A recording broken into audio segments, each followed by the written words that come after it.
We are Melungeons.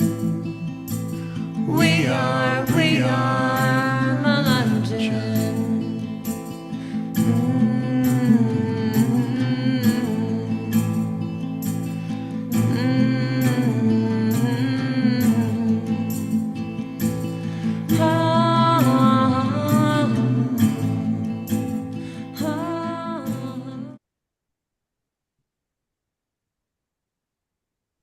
All right. Hello and welcome, everyone, to episode 3 of season 6 of the Melungeon Voices podcast.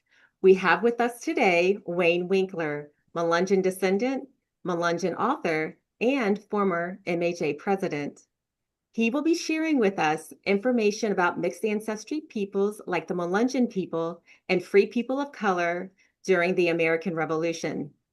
As always, I am your host, Heather Andolina, president of the Melungeon Heritage Association, and with me, my co-host, Brooke Gibbons. Hey, Brooke, how's the holiday season been so far? You have all your holiday shopping finished? I do, and more importantly, everything is wrapped. We're done. I will say I have mine finished, but not wrapped. So you're ahead of me. It's a big hurdle. It's hard. It is. All right, so let's get started. Hi, Wayne. How are you? I am doing well. I'm also finished, but not wrapped yet. But hey, I think, yeah, the hardest part is buying the gifts, right? Yeah, Figuring out which ones to get, yes. exactly. So you got that done. All right, so let's get into it. What was the status of Melungeons and other mixed race communities in colonial era America? Well, at the time of the revolution, and just prior to that, and immediately afterward, we didn't have the colloquial names in use that would come about in the 19th century. The names like Melungeon or Croatan or Brass Ankle. People weren't really known by those names at that time. The earliest mention of the term Melungeon that we found comes from 1813. So we don't know people by those names at that time, and we don't know them in the places where they wound up settling. They settled in, the 19th century, the areas that we associate with these groups. So we didn't have that at that time. Now, we have to remember that in the colonial era, slavery was legal in all of the colonies. It wasn't really widespread in the northern colonies, but in the southern agricultural colonies, it was much more widespread, but it was legal everywhere.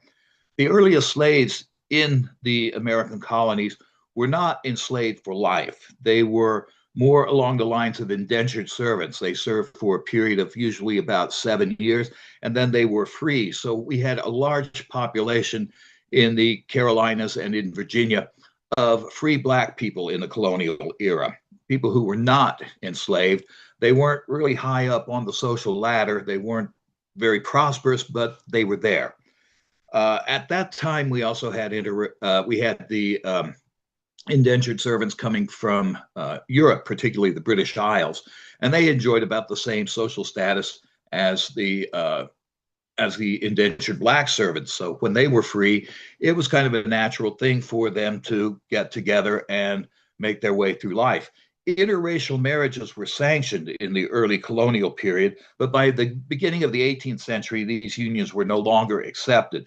White women faced punishment for marrying Black men, and these punishments could include whippings or extension of the terms of their indenture. The children of these unions could be indentured for periods of up to 30 years. So the status was kind of iffy. So, Wayne, tell us more about how the census was taken at that time and the records for population. What was the population of free Black and multiracial individuals in the colonies during this period? The first census in the United States wasn't taken until 1790, so we have very incomplete records from the era prior to that. Local records and personal accounts indicate that there was a small number of free Black farmers, tradesmen, laborers, and such throughout the colonies, more numerous in the southern colonies of Virginia, Maryland, and the Carolinas. But there were free blacks throughout the colonies. By the time of the Revolution, mixed race individuals were generally considered Negro or mulatto, and they held the same social status as blacks. Mixed race people are largely ignored by academics.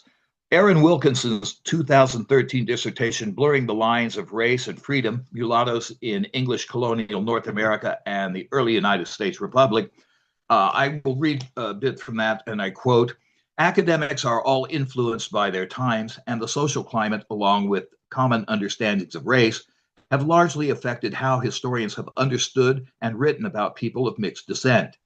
The most influential 20th century historians lived during the time of Jim Crow segregation, when U.S. society drew little difference between those of partial and full African heredity. The one-drop rule upheld the racial regime of Jim Crow by labeling those of both mixed and unmixed African ancestry as completely Negro. This strict understanding of hypodescent has also influenced scholars who did not directly experience Jim Crow segregation. For much of the 20th century, both in custom and in law, people having at least one traceable relative of sub-Saharan African ancestry, no matter how far back, were thought of as being fully black, colored, or Negro. This definition has largely continued up to the present day." End quote. So the legal definition of Negro has always been very fluid in American society. Defining multiracial people would prove to be even more fluid. Interesting. So, as a free person of color, what motivated them to take up arms during the American Revolution? Well, their motivations varied widely, as they did for the white colonials. Most of the people who came from the indigenous tribes would, for example, side with the British, mainly because the British were intent on upholding treaties that would prevent expansion of settlement west of the Appalachians. Now, whether or not the Indians trusted the British or not, that's another question. And it led to some divided loyalties, especially early in the Revolution. By the latter part of the Revolution, the indigenous tribes had pretty much all officially sided with the British. Free black and mixed race individuals made choices based on a variety of factors, just like white colonials did. Enslaved people, on the other hand, they had different motivations. For the free population, they were motivated by the prospect of land west of the Appalachian Mountains, free or cheap land. For people who were enslaved, they had an entirely different set of motivations. At the outbreak of the hostilities, they faced the possibility of freedom. So, Wayne, were enslaved peoples promised freedom in exchange for service? In some cases, yes. In November of 1775, the colonial governor of Virginia, Lord Dunmore, issued the first Emancipation Proclamation in America. He promised freedom to any slave who joined to fight the rebels. Now, George Washington initially did not want black soldiers. In July of 1775, he issued an order that said, and I quote, "You are not to enlist any stroller, Negro, or vagabond," end quote. In December of 1775, however, 1 month after Lord Dunmore's proclamation, Washington changed his mind. He allowed for the enlistment of free blacks, but he continued to prohibit the recruitment of slaves. Now, he was not comfortable with the idea of giving weapons to slaves. That was a very strong prejudice the Southern colonists had. They were very much afraid of slave rebellion, and the idea of arming slaves was just anathema to them. However, some of the units in the colonial army ignored that. The first Rhode Island regiment, for one, they promised freedom to any slaves who would enlist and fight. So there was a difference in the way that different colonial commanders looked at the situation. Oh, wow. So, did enslaved peoples respond positively to the British offer of freedom? Yes, they did, quite heavily, actually. Now, Lord Dunmore's offer was never officially sanctioned by the Crown, but it was not repudiated either. Some British commanders and governors supported the recruitment of slaves. The British commander of New York, David Jones, proclaimed all Negroes that fly from the enemy's country are free. No person whatever can claim a right to them. General Henry Clinton, who was the British commander-in-chief, proclaimed, and I quote, all Negroes, I misspoke there. General Clinton issued his own Emancipation Proclamation in 1779, but he declined to give weapons to black men. He would recruit slaves as laborers, as cooks, as animal tenders, and so forth. He did not want to give them weapons. General Cornwallis did not consider freeing slaves, much less arming them. He was not in favor of that. For enslaved men, the offer of freedom made by either British or Americans was tempting, but you had to take that with a grain of salt. Are you going to trust the representatives of the greatest slave trading empire in history, or are you going to trust the people who currently own you? It was kind of a dilemma for the people who were trying to make a decision on which side to fight for, if any side. Now, historians debate the numbers, but the writer Andrew Lawler holds that 20,000 Black Americans served in the British military. That's about 3 times the number that served with the Americans. Thousands more escaped enslavement to serve the British Army by cooking, cleaning, and caring for livestock. Again, though, we don't have good numbers on what people of mixed ethnic ancestry did in terms of whether or not they wanted to fight for the British or for the colonials. For the most part, it would seem that they were motivated the same as most of the poor landless settlers who were looking for an opportunity, and they saw that siding with the Americans was the best way to get that. So do we know, or do we have any examples did the mixed race men, the forebears of those who would be known as Melungeons or Croatan or another colloquial name, tend to side with the British or the Americans? We have evidence of both, actually. Now, by going by the surnames of some of the Revolutionary War soldiers or the genealogies compiled by their descendants, we can determine some of the people who were members of these mixed race communities or would have been considered so a generation or two later. For example, Charles Gibson enlisted in Salisbury, North Carolina in July of 1778. He served as a private in the 3rd North Carolina Regiment. After the war, he moved to Newman's Ridge in what was then Hawkins County, Tennessee, where he filed for a pension in 1839. Another individual, Zephaniah Goins, who was an ancestor of Melungeon researcher Jack Goins, born in Halifax County, Virginia, served in a Virginia unit and participated in the siege of Yorktown. He later moved to Blackwater in Hawkins County, Tennessee. David Denham of Guilford County, North Carolina, enlisted in 1778, bought land in Tennessee, and was listed in the 1830 census in Claiborne County, Tennessee, as a free person of color. So these are some people that we can trace their ancestry and their descent to the communities that we would call Melungeon. Others included Jenkins Goins from Granville County, North Carolina, Isaac Perkins, who was listed in an 1820 census as free colored, testified in a pension application that he enlisted for 3 years in Craven County, North Carolina. Reeb Goins from the 2nd South Carolina Regiment.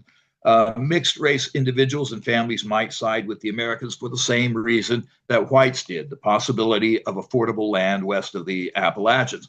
On the other hand, some individuals with ties to Melungeon families sided with the British, or at least were accused of siding with the British. William Riddle, who was convicted in Montgomery County, Virginia, of concealing tithables, which is usually kind of an indicator of someone of mixed race ancestry. He was in Montgomery County, Virginia in 1780, convicted of Tory activities. In 1781, in Wilkes County, North Carolina, William Riddle was hanged as a traitor. Some records indicate that 2 sons were hanged with their father, while Riddle's pregnant wife watched. Riddle's surviving children were bound out. And then we have the case of Edward Sizemore, Old Ned. In 1774, he was located in Tryon County, North Carolina. He signed an oath of allegiance in Bodecourt County, Virginia in 1777. And Old Ned is likely the Tory Sizemore who was hanged in Wilkes County, North Carolina in 1780 by Colonel Benjamin Cleveland. His son, Owen Sizemore, moved to Hawkins County, Tennessee about 1799 or 1800. So we can see people serving on both sides of that conflict. Yes, that is amazing. So, so those Black soldiers or free people of color and their families that did side with the British, what happened to them? Well, they had a variety of stories that came out in the aftermath of the war. As soon as Cornwallis surrendered at Yorktown, white slave owners began trying to recover their property. George Washington recovered seven slaves who had escaped Mount Vernon, and he tried hard to recover at least 20 others. Thomas Jefferson recovered 5 people, some of whom he sold at auction.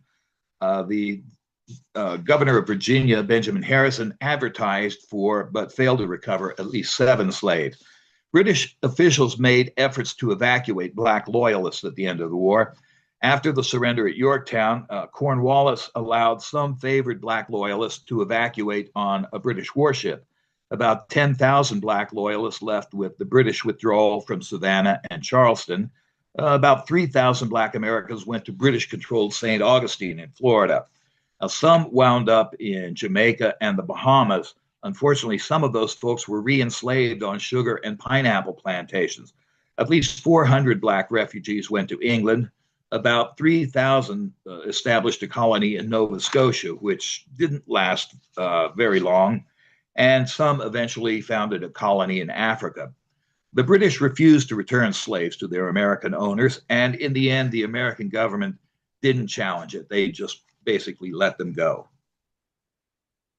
I'm curious about Vardaman Collins. Vardy Collins moved into what is now Hancock County, Tennessee, claiming land from a land grant awarded for service in the Revolution. Did Vardy Collins serve? Oh, Vardaman Collins was born in 1764 in Grayson County, Virginia. So he had been about 12 years old at the outbreak of the Revolution. But he did have a land grant that was awarded for service in the Revolution. Now, different dates have been cited for his arrival in Blackwater Valley from the mid-1790s all the way to 1810 or later. Land grants, of course, were transferable. They could be sold or traded or passed on to heirs. Grants in Tennessee were particularly problematic because the federal government looked at property that had been acquired from Indians in one way, and the state of North Carolina looked at it a different way. And so there was confusion about the propriety of grants issued by North Carolina as opposed to those issued by the federal government. And so it took a little while to straighten those things out. Vardaman Collins filed 3 separate land grants in Hawkins County, Tennessee in 1816. One had been originally issued to John Wolfe by North Carolina in 1790 for Wolfe's meritorious service during the Revolution. So that's how Vardaman Collins had been associated with service in the Revolution. He used a land grant that had been awarded originally to a veteran of the Revolution, and that was one that he filed in what became Hancock County, Tennessee. Wayne, this has been just tremendously informative. I feel like, the Ken Burns documentary just came out about the Revolutionary War, and I think they forgot to call you. This all needs to be a part of the narrative. This is such important history that I don't think a lot of people know about. So thank you so much. Is there anything else you want to share with our viewers and listeners? Well, I want to thank you for spurring me into looking into this, because this is an area of Melungeon history that isn't well known. We could go back to the early 1800s to find documented history. And there is documented history out there. We just have to dig a little bit and use a little bit of speculation sometimes to associate this person with that person and figure out that they are the same person. But it's an important part of history, and I think that the role played by African Americans and mixed Americans in the Revolution is one that should not be overlooked. Absolutely. Yes, I completely agree. And I think what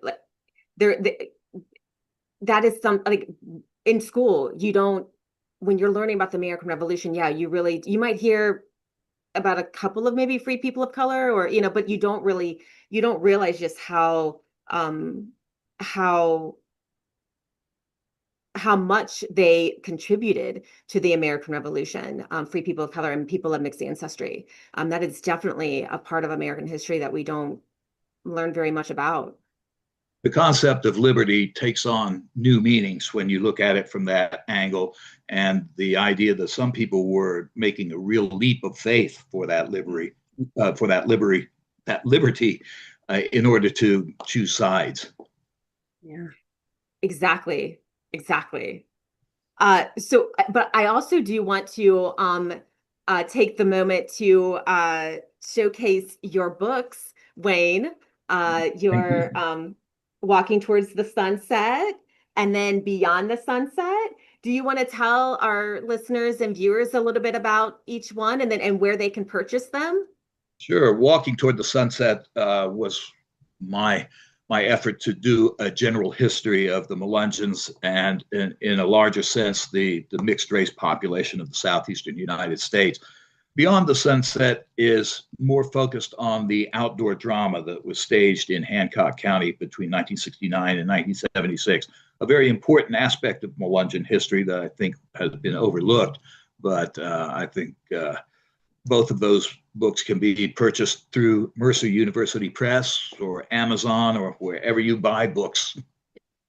So Wayne, what is next for you? What do you have? Are you writing another book? What's your research looking like these days? Mostly I've been writing about soul music for my radio show, and Nice. that keeps me busy and out of trouble. But most of my time is spent enjoying retirement. Okay, good. Where can we find your radio show? Is that is that something we can all listen to, or is it local? Yes, it is. It streams Friday nights from 8 p.m. to midnight Eastern Time at wets.org. The show is called Soul Kitchen. Oh, cool. Love it. Oh my gosh. And that's a good night to be listening to that kind of music, have a little drink. Listen, Yes, I will check that out. that is fantastic. Yeah. And Perfect. you were just telling me, Wayne, because we had just had the DAR on in episode 2, and you are going to be you had just given a talk to the DAR, but you're also going to be giving a talk to the Sons of the American Revolutions, right? That's right. In April, I'll be talking with the local chapter here in Johnson City of the Sons of the American Revolution. So I'm looking forward to that. Awesome. All right. Well, you're staying busy for someone who's retired. Yeah. We're semi-retired, Wayne. Yeah. Yeah. I do. I always like when someone reaches out, and especially if they're in the Johnson City area, and they're like, "We'd like someone who can give a talk about the Melungeon people," and I'm like, Wayne Winkler. So I'm always reaching out to Wayne. Always happy. I appreciate it. Thank you so much. Thank you. And Wayne, tell us again, where are you based out of? I'm in Johnson City, Tennessee. You are Johnson City. Okay. Yep. Yep. Awesome. I was just in Tennessee for a work trip the other day. I went to Crossville, Tennessee. I had never been there before. I think it's literally like a town you cross through, but I had gone there. So it's Yeah, interesting. is that right out of Knoxville? It Is is. it near It's yeah. Knoxville, I think? It's between Knoxville and Nashville, hence the name, I think. Yeah, Oh, Crossville. Yeah, Crossville. and it's interesting. You cross over into Central Time Zone once you hit Crossville. So I had to make note of that the time changed. Oh, I thought That's that was why crazy. they named it that way. No, it could be. Yeah, yeah. I don't know what came first. Yeah, the time change or the name. Yeah. Well, Wayne, it has been an absolute pleasure speaking with you today, and thank you so much for being on the podcast. Next month, we interview Marvin Jones, documentary photographer and founder of the Chowan Discovery Group. So we'll have him on next month. We want to thank the VA 250 Commission and Virginia Humanities for the grant that made this podcast season possible. And thank you again, Wayne, and thank you, Brooke. And we'll see everyone next month. Thank Thank you. It's you. been a pleasure. See ya. Thanks.